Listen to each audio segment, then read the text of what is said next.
You have hundreds of contacts in your phone, followers, friends, connections, people who would reply to your message within minutes. And yet, there are evenings when the silence in your room feels heavier than the phone in your hand. So, you unlock it. Not because you're expecting a message, not because you're looking for information, just because for a moment you want proof that someone is there. You scroll. A few new posts, a few new messages, a few new notifications. Then you lock the screen again.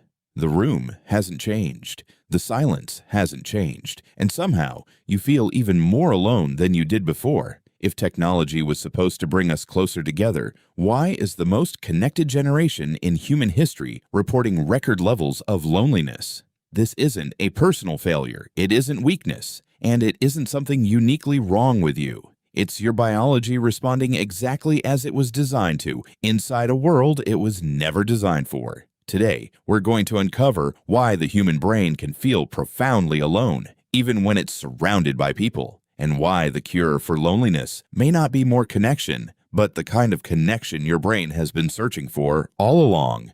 Loneliness isn't simply an emotion like sadness or anger. It's a biological signal, a survival mechanism, as old as our species itself. For most of human history, being separated from your group wasn't just unpleasant, it was dangerous. A person alone had fewer eyes watching for predators, fewer hands to gather food, and a much smaller chance of surviving the next day. Over thousands of generations, the human brain adapted. It learned to treat social isolation as an emergency. That's why loneliness doesn't feel like a quiet inconvenience. It feels urgent, almost impossible to ignore, and remarkably, your brain processes that urgency in a way that scientists can actually see. Brain imaging studies have shown that social rejection and physical pain activate many of the same neural regions, particularly the dorsal anterior cingulate cortex and the anterior insula. In other words, when someone says, "that rejection hurt," their brain isn't speaking metaphorically. It is using much of the same circuitry it would use to process physical injury. Your brain doesn't clearly separate a broken relationship from a broken bone. Both threaten survival. One threatens your body.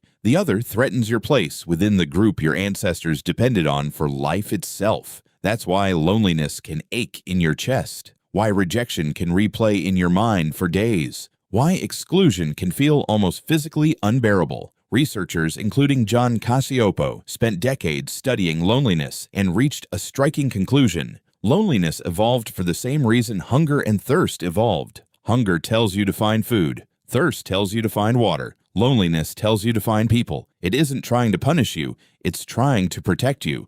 The signal itself isn't the problem. Ignoring it is.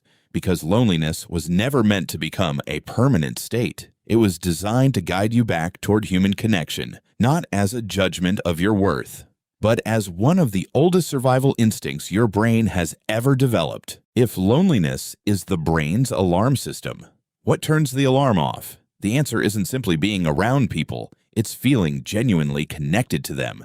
And that experience is shaped by another remarkable chemical, oxytocin. You've probably heard it called the love hormone, or the bonding chemical. Both descriptions are true, but neither tells the whole story. Oxytocin helps the brain answer one important question: am I safe with this person? When the answer is yes, your body begins to relax. Your breathing slows.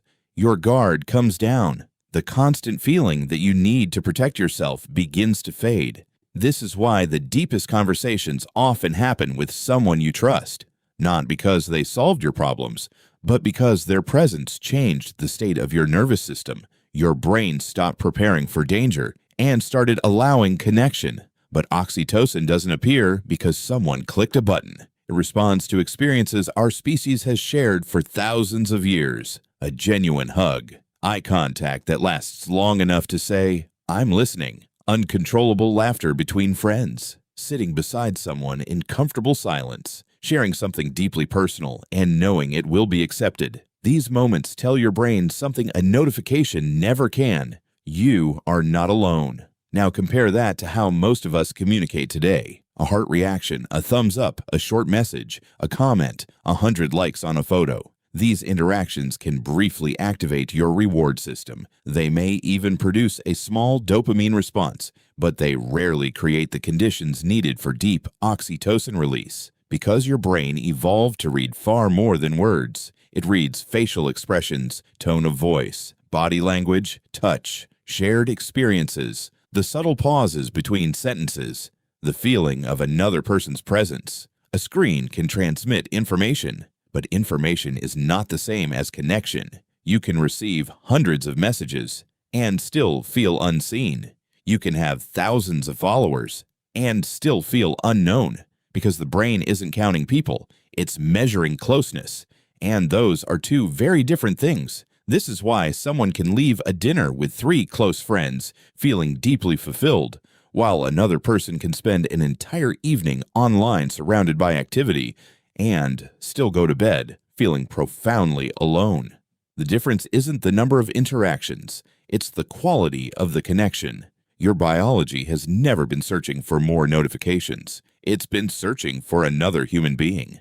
For a long time, loneliness was treated as an emotional problem, something that belonged in conversations about feelings, not medic. But over the past 2 decades, that has changed. Researchers have discovered that chronic loneliness doesn't just affect the mind, it affects nearly every major system in the body. Former U.S. Surgeon General Vivek Murthy described loneliness as one of the defining public health challenges of our time. The evidence is difficult to ignore. People who experience prolonged loneliness have a significantly higher risk of heart disease, stroke, dementia, anxiety, depression, and even premature death. Some researchers have estimated that the health impact of chronic loneliness is comparable to smoking 15 cigarettes a day. That comparison isn't meant to be dramatic. It's meant to show just how deeply social connection is woven into human biology. But how can an emotion affect the body so profoundly? The answer lies in one word: cortisol. Cortisol is your body's primary stress hormone. When your brain believes you're in danger, cortisol helps prepare you to survive. Your heart beats faster, your blood pressure rises. Energy is redirected toward immediate survival. For short periods, this response is incredibly useful. The problem begins when the brain never receives the signal that the danger has passed. Remember, your brain evolved in a world where isolation often meant death. If you remain lonely for weeks, months, or even years, your brain may continue acting as though you're facing an ongoing survival threat. The stress response never fully switches off. Cortisol remains elevated, inflammation slowly increases, the immune system becomes less efficient, sleep becomes lighter, memory begins to suffer. Even the cardiovascular system carries the burden of constant vigilance. What's remarkable is that none of this happens because the brain is malfunctioning. It's doing exactly what evolution prepared it to do. The problem isn't your biology. The problem is that your biology was designed for a world where loneliness was temporary. Modern life has made it possible for that signal to remain active far longer than nature ever intended. And when a survival system stays switched on for too long, it slowly begins to consume the very body it was trying to protect. Loneliness is a biological signal, then why are so many people experiencing it now? After all, we've never been more connected. We can message anyone, anywhere, at any time. We can see what our friends are doing in real time. We can join communities with a single tap. By every technological measure, we should be less lonely than any generation before us. But we're not. Because connection and communication are not the same thing. For most of human history, relationships weren't something we scheduled. They happened naturally. You saw the same neighbors every day. You worked beside other people. You shared meals. You worshiped together. Children played outside until sunset. Conversations happened while walking home, waiting in line, or sitting on a porch. These places had something in common. Sociologist Ray Oldenburg called them third places. Not home, not work, but the spaces in between. The local cafe, the barber shop, the neighborhood market, the town square, the church, the park. Places where people gathered simply because they belonged there. No invitations, no calendars, no algorithms deciding who you should see, just repeated human. Here's the paradox at the center of modern loneliness. When you feel alone, what do you instinctively reach for? Your phone. You open a messaging app. You check social media. You scroll through short videos. You search for something, anything that makes you feel connected for a moment. It works. A notification appears, someone likes your post, a new message arrives. Your brain rewards that moment with a small release of dopamine. It feels like relief, but only briefly, because dopamine answers a different question than oxytocin. Dopamine asks, what should I pay attention to next? Oxytocin asks, am I safe with these people? One keeps you searching, the other allows you to stop searching. That's the difference. Modern technology is remarkably good at stimulating dopamine. Every notification, every new post, every endless feed promises the possibility of something rewarding. But possibility isn't the same as presence. You can spend hours interacting with people through a screen without ever giving your brain the signals it evolved to recognize as genuine connection. This helps explain a pattern researchers have observed repeatedly. Heavy social media use is often associated with higher reported levels of loneliness, not because technology is inherently harmful, and not because online friendships aren't real. Many meaningful relationships begin online.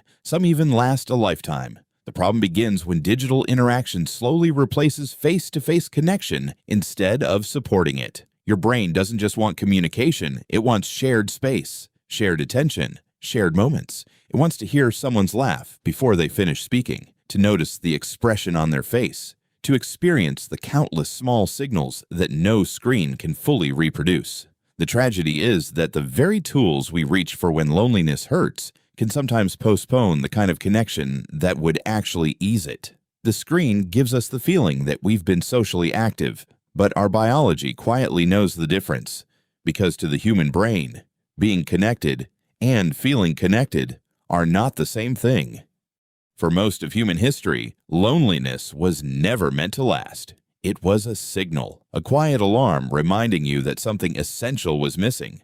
Not success, not status, not entertainment. People. Somewhere along the way, we began treating that signal like a problem to silence instead of a message to understand. We filled every quiet moment with noise, every empty space with another scroll, every uncomfortable feeling with another distraction. And, for a while, it almost worked, until the screen went dark, until the room became quiet again, until we were left with the same feeling we were trying to escape.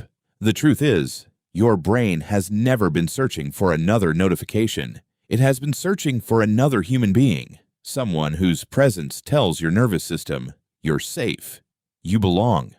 You don't have to face the world alone. That's something no algorithm can manufacture, no number of followers can replace, and no amount of digital connection can fully imitate. If you've been feeling lonely, don't mistake that feeling for a verdict about your worth. It isn't evidence that you're unlovable. It isn't proof that you failed. It's evidence that your brain is doing exactly what millions of years of evolution designed it to do. The signal isn't your enemy, it's your compass. And a compass isn't meant to make you feel lost. It's meant to point you home. Perhaps that's the real epidemic of our time. Not that we've forgotten how to connect, but that we've mistaken constant communication for genuine human connection. Because in the end, the opposite of loneliness isn't being surrounded by people. It's being truly seen. If this film changed the way you think about loneliness, subscribe to Dopamine Theory, because understanding your brain isn't about becoming someone else. It's about understanding what it has needed all along,